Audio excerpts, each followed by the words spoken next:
Hello and welcome to World Connect, your weekly window to the world, a global picture of our times.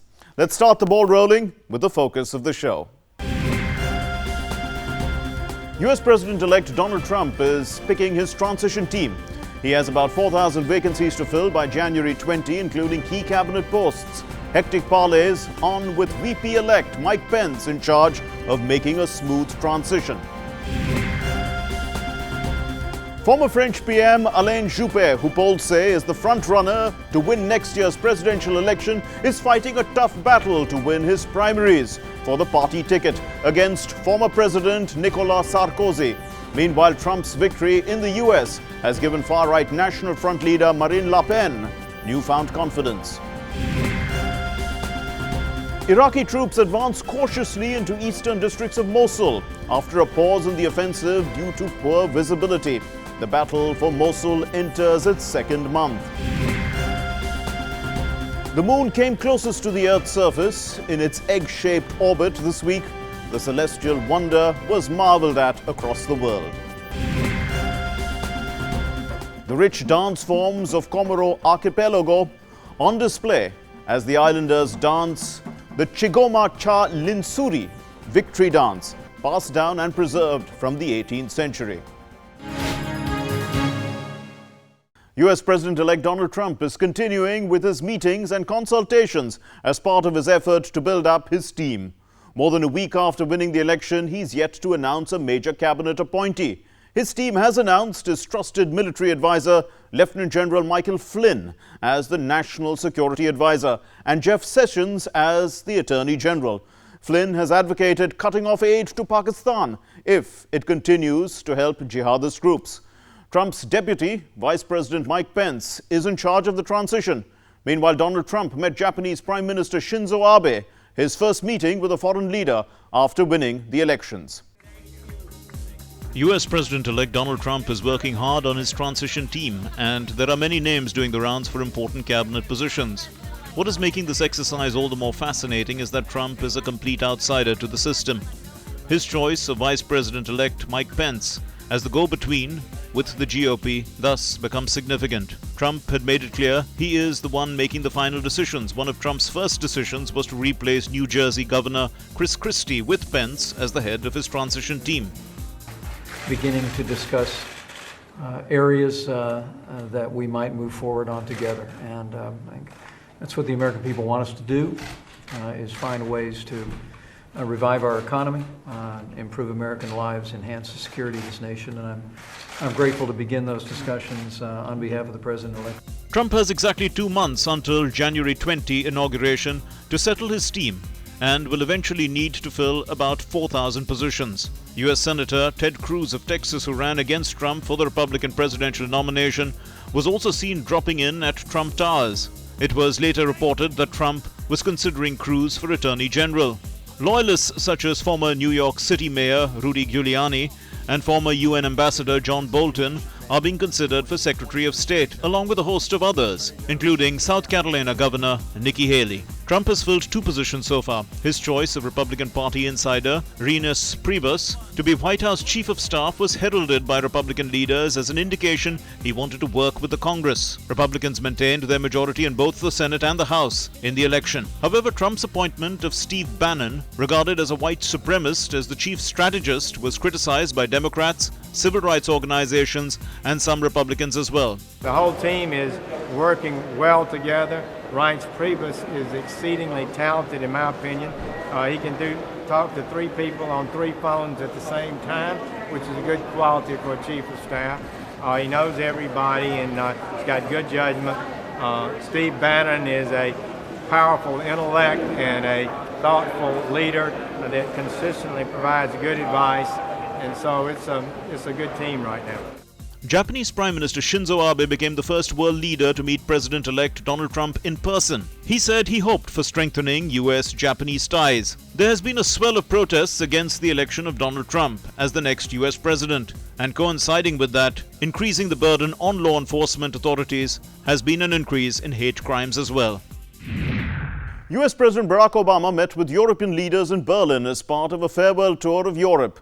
German Chancellor Angela Merkel, French President François Hollande, Italian Prime Minister Matteo Renzi, Spanish Prime Minister Mariano Rajoy, and UK Prime Minister Theresa May held discussions with the outgoing US President.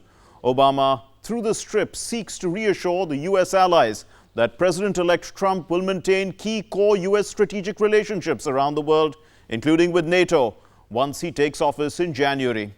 The leaders underscored the importance of working together in NATO and chided Russia for its bombing of Syria and the failure to implement the Ukrainian peace accord.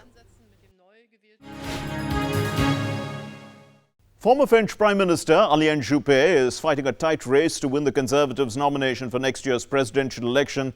He's up against ex-President Nicolas Sarkozy and another former Prime Minister, François Fillon.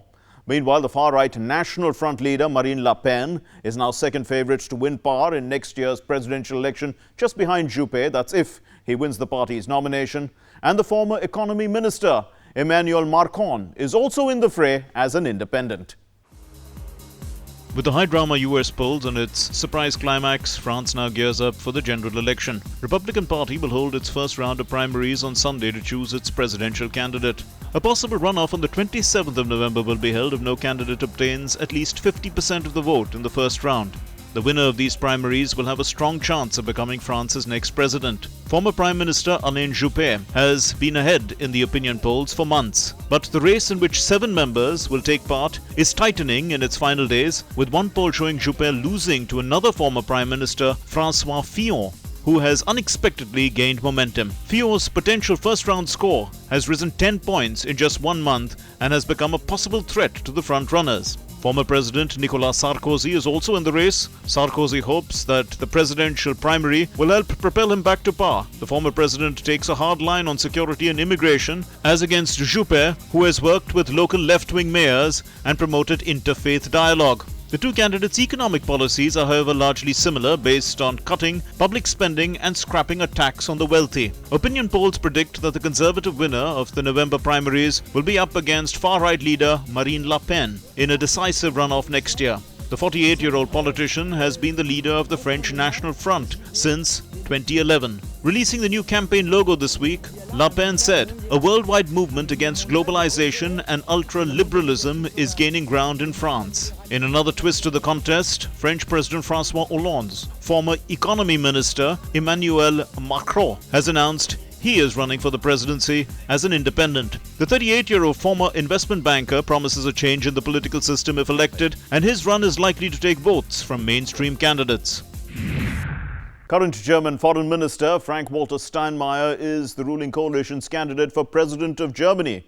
He's almost certain to take over from the incumbent President Joachim Gauck, whose term ends in March. Steinmeier is most likely to be elected on February 12 to the post. Chancellor Angela Merkel, who is also likely to seek a 4th term next year, said that Steinmeier was excellently suited to be the head of state.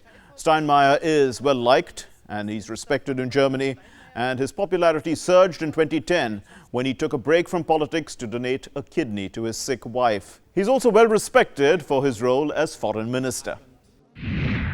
Spain's King Felipe has called on the country's politicians to intensify the fight against corruption as one of the main tasks of the new government. King Felipe made the remarks during a ceremony in which he officially opened the new legislature following the election of Mariano Rajoy as Prime Minister. After a 10-month political paralysis in the country, the Conservative Rajoy won a parliamentary confidence vote last month, taking power as a minority leader. He had chosen a new, younger 13-member cabinet, including 5 women. Even as Britain continues to face challenges post-Brexit, a new leaked memo claims that the British government has no concrete plan for leaving the EU. According to the memo, the government might need 6 more months to form a negotiating strategy for Brexit.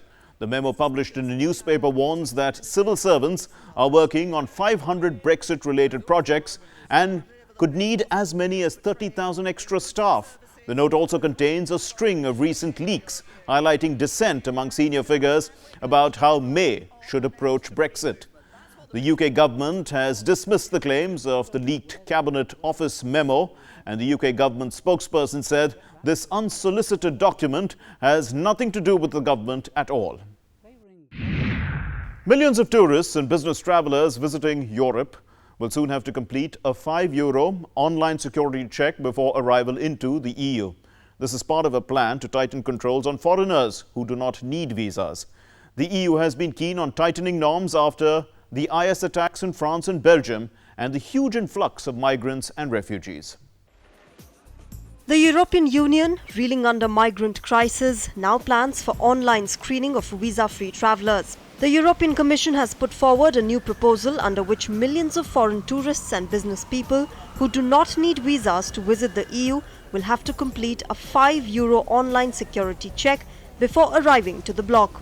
The system would check identity documents and residence details against a variety of EU security and crime databases. Terror attacks in France and Belgium and the influx of refugees in Greece has prompted the bloc to step up security measures. The screening would also close loopholes at its borders for violent militants, criminals and would-be illegal immigrants. It's about protecting our international external borders and internal security, and to make sure that we can effectively spot visa-exempt travellers with risks of irregular migration, security and/or for public health. Named ETIAS for European Travel Information and Authorization System, it would affect citizens of around 60 countries who can visit Europe's Schengen area for short trips without first applying for a visa. The non-EU citizens will have to pay €5 along with the online screening. The scheme now needs approval from governments and the European Parliament. Iraqi troops advanced cautiously into eastern districts of Mosul on Friday. They had paused their assault due to poor visibility on Thursday. Airstrikes, automatic fire and artillery were heard from dawn, and one soldier was reported killed in the clashes. Civilians could be seen fleeing the fighting. Iraqi forces had launched the much-awaited operation to retake Mosul over a month ago, but the troops have faced fierce resistance with snipers, mortar fire and Islamic State suicide bombers driving armor-plated vehicles packed with explosives. Mosul is the last major holdout for the militants in Iraq, and driving them out would deal a severe blow to the Islamic State's self-styled caliphate stretching into Syria. IS also claimed responsibility for an attack this week in which a suicide car bomber struck a wedding near Fallujah, killing at least 10 people and wounding 32. A group of 28 swimmers became the first people ever to swim across the Dead Sea from Jordan to Israel. They did the 15-kilometer stretch in 7 hours, and their swimsuits were covered with salt. The Dead Sea, which has a much higher salt concentration than the regular sea, has been shrinking in size. The aim of the swimmers was to highlight the plight of the Dead Sea. Athletes and eco-activists took up a risky feat to raise awareness on importance of water bodies. A group of 28 swimmers became the first people to thrash their way over the Dead Sea, a body of water so salty that it poisons anyone who drinks it. They crossed the water body from Jordan to Israel in order to raise awareness to the shrinking water body. They say the inland lake surface has shrunk by a third in 30 years. The swimmers from various countries wore snorkels and face masks to stop the water from touching their eyes or entering their lungs during the 7-hour crawl. The water of the Dead Sea is around 10 times saltier than the regular sea. Salt makes a big difference. It's just sugar. It's nice to float, but it's to keep the salt out of the body is a challenge. A medical team accompanied the 28 swimmers because ingestion of Dead Sea water can be fatal if not treated immediately. Swimmers occasionally stop near the boats to drink fresh water, wash their masks and rest for a few minutes. A near impossible feat achieved successfully, all for a purpose. Nearly 200 countries, including India, have called for the highest political commitment to combat the irreversible impact of climate change at the Marrakesh Conference of Parties 22. The Paris Agreement is supposed to be a post-2020 climate agreement that replaces the Kyoto Protocol. However, the earlier than expected entry into force of the Paris Agreement means that the two agreements will run in parallel till 2020. Global powers have gathered once again to combat climate change in Morocco. The 2-week Marrakesh Summit for Climate Change, titled COP22, focuses on an action plan for the 2015 Paris Agreement on Climate Change. Of the deal, including framing a rulebook and raising finance to help developing nations cut their rising emissions. even as the country is part of the future of the Adaptation Fund to help vulnerable communities cope with climate change. The good news too was in the making, as the fund topped the $80 million goal, with contributions from Germany, Sweden, Italy and 2 Belgian regions. The ministers at the meeting reaffirmed their commitment to full implementation of the Paris Accord and said momentum for cutting greenhouse gases was irreversible. The Paris Agreement seeks to phase out net greenhouse gas emissions by the second half of the century and limit global warming to well below 2 degrees Celsius above pre-industrial times. International donors have promised €2 billion for the Central African Republic, seeking to cement a recovery from 3 years of sectarian strife.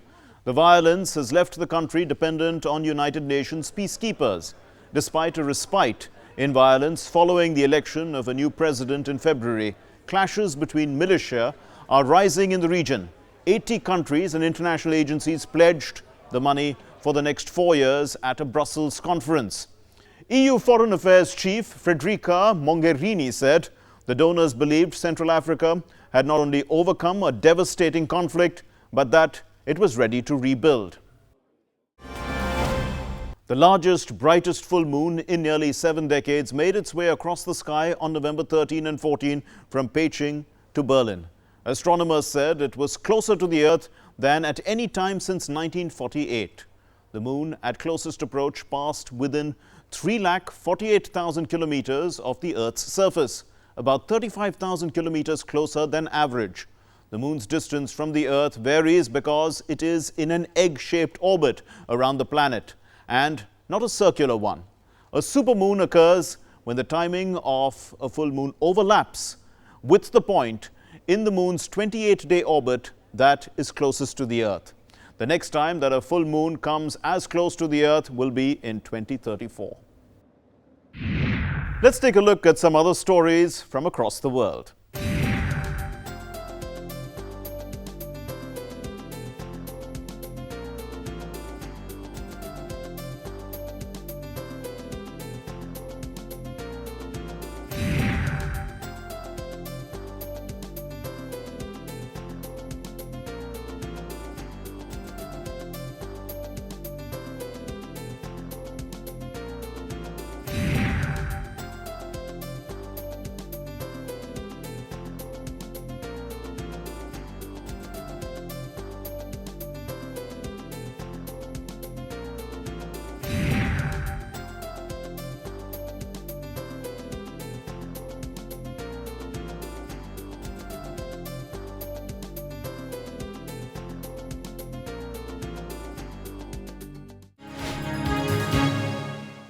Celebrities hit the red carpet in Berlin for the annual Bambi Awards. Stars including Robbie Williams and Sting attended Germany's most coveted media prizes. The Golden Bambi trophies are awarded to media personalities, films and television programs each year, with further prizes for sports, fashion and social engagement. The city of Brussels honored French singer Michel Polnareff by dressing up the mannequin Piss, the Belgian capital's iconic statue, in a sized-down version of one of the singer's exuberant stage costumes. During a ceremony at the City Hall hosted by Brussels Mayor Vian Mayur, Polnareff said he was happy to offer a replica of a costume he wore at the Paris Olympia Concert Hall in 1972 to be worn by the statue. United States jazz guitarist John Scofield and his band performed in Spain during Madrid's International Jazz Festival. Scofield's quartet, which is currently on a 1-month European tour, visited the Spanish capital to present their new record, Country for Old Men. Scofield's new quartet are made up of Steve Swallow on bass, Larry Goldings on piano and organ, and Bill Stewart on the drums.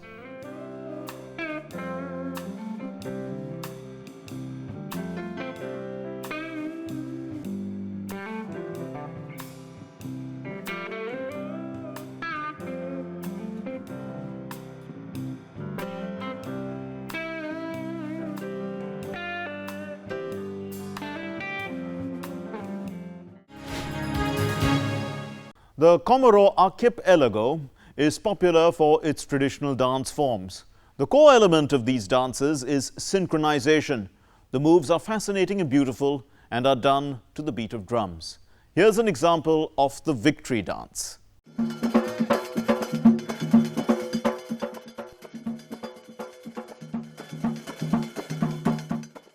Comoros, an archipelago off Africa's east coast, boasts of the traditional Comorian dance. The Chigoma Chalinsuri was performed by their ancestors in jubilation for triumph over intruders from neighboring islands. Popularly called the victory dance, the people joined together along shores to perform their favorite jig.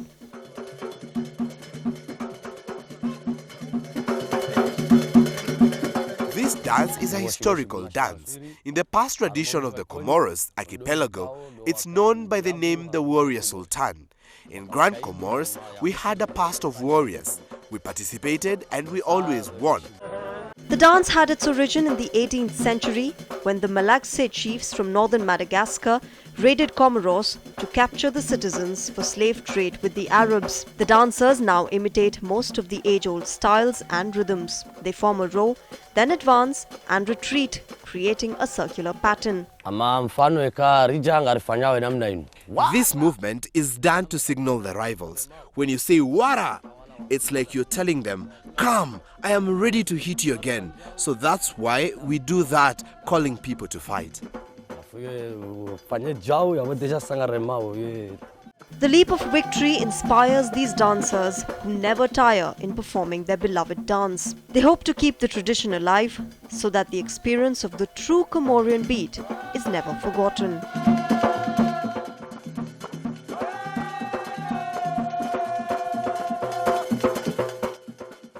And this brings us to the end of this edition of World Connect. Do send us your feedback. You can write to us. Our email ID is worldconnect.ddnews@gmail.com. You can also follow us on Facebook and send us your feedback through Twitter as well on @WorldConnectDD. But as we leave, we take you on a train ride through the New York Botanical Garden.